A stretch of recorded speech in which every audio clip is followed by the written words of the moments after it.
बिस्मिल्लाहिर्रहमानिर्रहीम।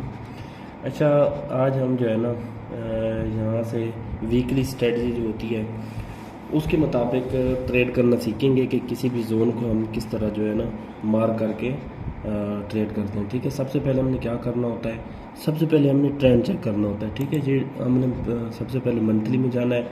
Monthly time frame में जाके फिर हमने देखना है ये आखिरी कैंडल, लास्ट वाली कैंडल जो भी हो, यहाँ पे सेल किया है कैंडल।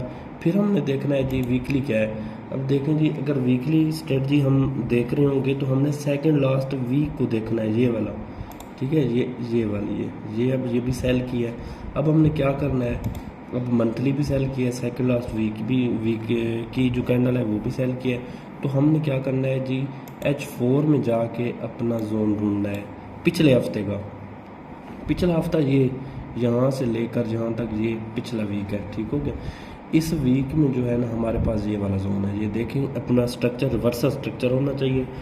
अब हमारे पास यहाँ पर रिवर्सल स्ट्रक्चर हमें मिल रहा है। ये देखें जी, ये जो है ना रैली, बेस और ड्रॉप, ये रिवर्सल स्ट्रक्चर होता है। यहाँ में हमने क्या किया है, अपना जोन मार किया है। बेसिकली हमारा जोन ये था, यहाँ से लेकर, ठीक है, ये येलो वाला, ये हमारा जोन था। ठीक है, ये हमारा H4 का जोन है। हमने क्या किया है, हम डायरेक्ट गए हैं H1 में। हाँ, इसमें ये होता है कि अगर H1 का जोन बड़ा बन रहा हो तो फिर हमने करना क्या होता है, सॉरी H4 का जोन अगर बड़ा बन रहा हो तो हमने करना क्या होता है, हमने जो है ना रिस्क टू रिवार्ड रेशो कम करने के लिए H1 में चले जाते हैं। H1 में जाकर फिर हम अपना जो है जो जोन होता है अपना H4 का, उसको रिफाइन करते हैं अपने मुताबिक, ताकि जो हमारा रिस्क हो वो कम से कम हो। ये देखें, अब ये वाली कैंडल थी तो हम यहाँ पे उसी इस कैंडल के हिसाब से ना ये मार्क कर लेते हैं। ठीक हो गया, अब ये हमारा जो है ना जोन मार्क हो गया है। अब H4 में आ जाते हैं। ठीक हो गया, H4 में आ गए, ये हमारे पास H4 का जोन है। ठीक हो गया, लेकिन मसला क्या है, हम क्या करते हैं कि जैसे ही मार्केट इसको हिट करती है तो हम यहाँ पे सेल की जो है ना ट्रेड लगा देते हैं। लेकिन हम इस कंडीशन में सेल की ट्रेड नहीं लगा सकते। उसकी क्या वजह है, उसकी वजह ये है कि ये जो ग्रीन वाले हैं, मैं डेली टाइम फ्रेम में चला जाता हूँ। अब ये देखें, अब ये ग्रीन वाले हैं डेली टाइम फ्रेम के जोन। ठीक हो गया, अब क्या हो रहा है यहाँ पे, अब ये हो रहा है कि जी ये एक जोन डेली का लगा हुआ है। ठीक है, एक ये जोन डेली का लगा हुआ है।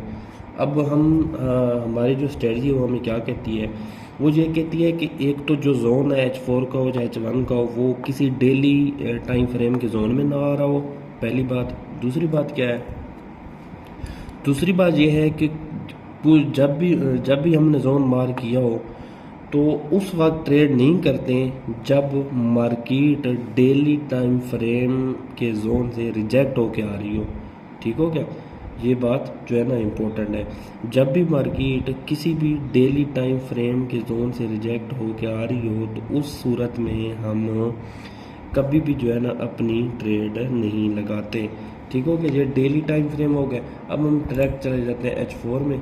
H4 में गए हैं हम, क्या हुआ, हमने यहाँ पे जोन तो मार्क कर रखा है, लेकिन हुआ क्या है, अब मार्केट यहाँ से नीचे आई है, ये डेली का टाइम फ्रेम है, यहाँ से रिजेक्ट हुई है, ये रिजेक्ट होकर ऊपर जा रही है। इसका मतलब है कि इस वक्त हमारे पास जो ट्रेंड है, जो कंट्रोल है, वो डिमांड का चल रहा है।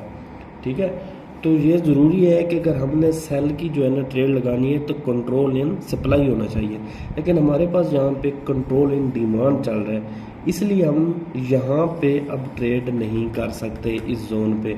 हाँ, कब ट्रेड करते, अब हम उस वक्त ट्रेड करते जब ये मार्केट जैसे यहाँ पे आई थी ना, या तो इस जोन से ऊपर मुड़ जाती ऊपर, ठीक है, वापस मुड़ जाती इस जोन को उठाने, ठीक है, या फिर ये मार्केट की रियल बॉडी इस जोन से नीचे बनती, रियल बॉडी, विग नहीं, रियल बॉडी। ठीक है, अगर रियल बॉडी नीचे बन जाती तो इसका क्या मतलब होता कि ये जो जोन था डेली का, उसको BOS, उसका जो है ना BOS हो गया है, मतलब कि करेक्टर चेंज हो गया।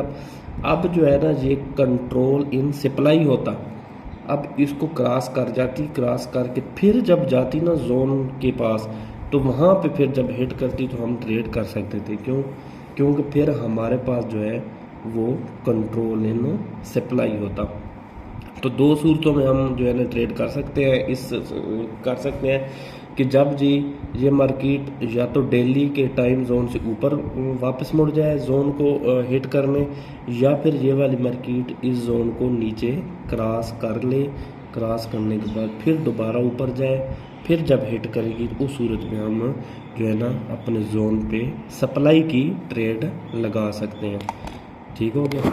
तो इस तरह जो है ना हमने क्या लगानी है, रेशो क्या लगानी है, जो टीपी की जो रेशो होती है वो 2 होती हैं, 1:3 या 1:2 के हिसाब से हम जो है ना अपना टीपी सेट करना होता है और अपने हिसाब से हमने ऐसा लगा के यहाँ पे ट्रेड कर देते हैं।